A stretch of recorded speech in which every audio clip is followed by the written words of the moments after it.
ओवैसी साहब वो हैं जिन्हें अक्सर लोग गलत समझ लेते हैं, लेकिन इस बार 2025 के पहलगाम आतंकवादी हमले पर भारत पाकिस्तान तनाव पर जो बातें कही वो हर भारतीय के दिल को छू गई। उनकी आवाज में जोश था, सच था और भारत के लिए बेपनाह मोहब्बत थी। बिना हिचके, बिना संकोच किए पाकिस्तान का नाम लेकर कहा कि पाकिस्तान वो मुल्क है जिसकी जमीन से आतंक का धंधा चलता है। जब तक ये बंद नहीं होगा शांति की बातें बेकार है। उन्होंने पहलगाम हमले के आतंकवादियों को सजा देने की मांग की। इस बात का भी जिक्र किया कि आतंकवादियों ने धर्म देखकर मारा, पहचान देखकर मारी और उन आतंकवादियों को ठोकना हमारी जिम्मेदारी है। इस बार ओवैसी ने सरकार के सेना के कदमों की तारीफ की। कहा हमारी सेना आतंकवादियों को सही जवाब दे रही है। पाकिस्तान के पाखंड को भी बेनकाब कर दिया। पाकिस्तान ने दरअसल अपने सैन्य ऑपरेशन को बुनियान अल मसरूस नाम दिया था, जो कुरान से लिया गया था।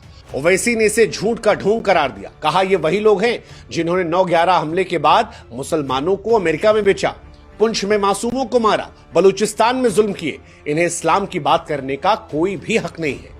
इनकी ये बातें पाकिस्तान की दोहरी नीति को दुनिया के सामने ला रही। ओवैसी यही नहीं थमे। ओवैसी ने पाकिस्तान की बदहाली पर भी खूब तंज कसा। कहा जो IMF से $1 बिलियन की भीख मांग रहे हैं, जो आधिकारिक तौर पर भिखारी बन गए हैं, वो आतंक का धंधा चलाते हैं। मैं इन्हें इंटरनेशनल मिलिटेंट फंड कहता हूं। उन्होंने अमेरिका पर भी सवाल उठाया। कहा अमेरिका, जर्मनी, जापान जैसे देश एक आतंकवादी देश को इतने पैसे क्यों देते हैं।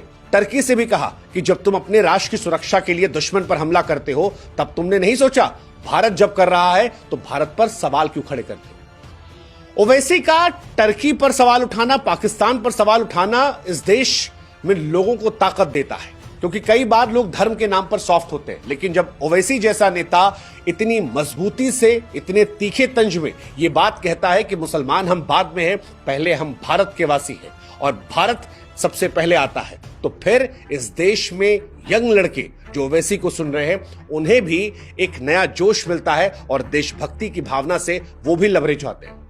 बिहार के मोतिहारी में तिरंगे की पगड़ी पहनकर ओवैसी ने हुंकार भरी। कहा मैं भारत से मोहब्बत करता हूं।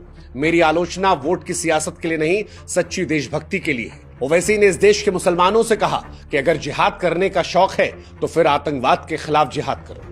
भारतीय मुसलमानों के सामने जब ओवैसी ने बातें कही तो ये देश को एकजुट करने वाली बात थी और इसीलिए आज हम कह रहे हैं कि ओवैसी साहब को सलाम है। ओवैसी ने भारत के 23 करोड़ मुसलमानों से कहा कि सुनो, हम वो मुसलमान हैं जिन्होंने 2 राष्ट्र के सिद्धांत को ठुकराया, लोकतांत्रिक भारत चुना। हम पाकिस्तान नहीं है। पाकिस्तान वो है जो दुनिया भर में जुल्म करता है, बलूचिस्तान में मुसलमानों को मारता है। हम उनकी तरह नहीं है, हम अलग हैं।